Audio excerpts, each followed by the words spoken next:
If you hear my voice, you still want to be in that tornado shelter and stay there. It was a Friday evening, and I was on call. And I was in my basement with my family.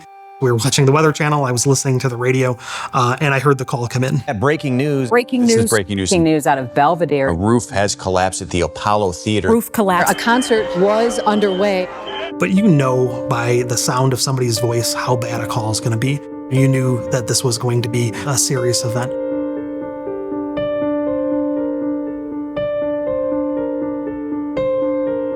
This does not look like a good situation. People trapped as the roof came crashing down.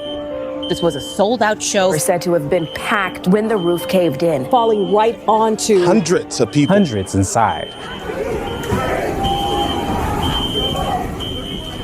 They're calling this a mass casualty event. The number multiple of injuries. Severe injuries as the EF1 tornado hit the historic theater.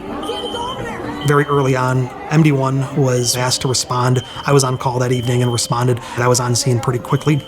By the time I arrived, there was already dozens of injuries, and some of them pretty severe. The marquee had fallen, the roof was in the middle of the street.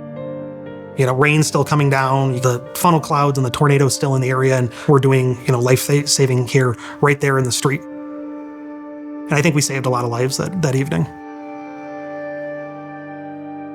We could build the best trauma center, the best stroke center, have the best hospitals, but if the patient doesn't get there in a salvageable condition, what are we doing?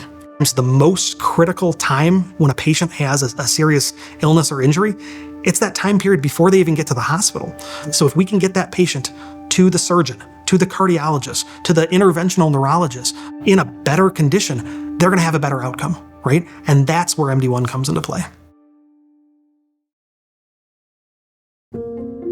MD-1 is not an ambulance. MD-1 is a vehicle that has a physician on it, and we go with the fire departments, with the ambulance, to the site of the illness or the injury. So you get in a car crash, we're coming into that ditch with you. You're sick in your house, you're having the worst of your life, we're actually bringing the doc to your bedside. We're seeing improvement in a lot of patient outcomes. So if we can improve a cardiac arrest survival, we can improve a stroke survival, that's what we want to do. There's never been a bill that's been associated with MD-1.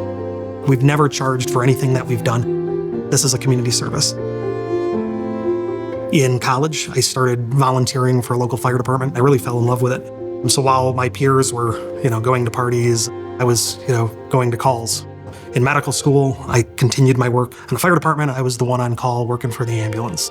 Be able to take what I was learning and be able to immediately apply it into a real life situation.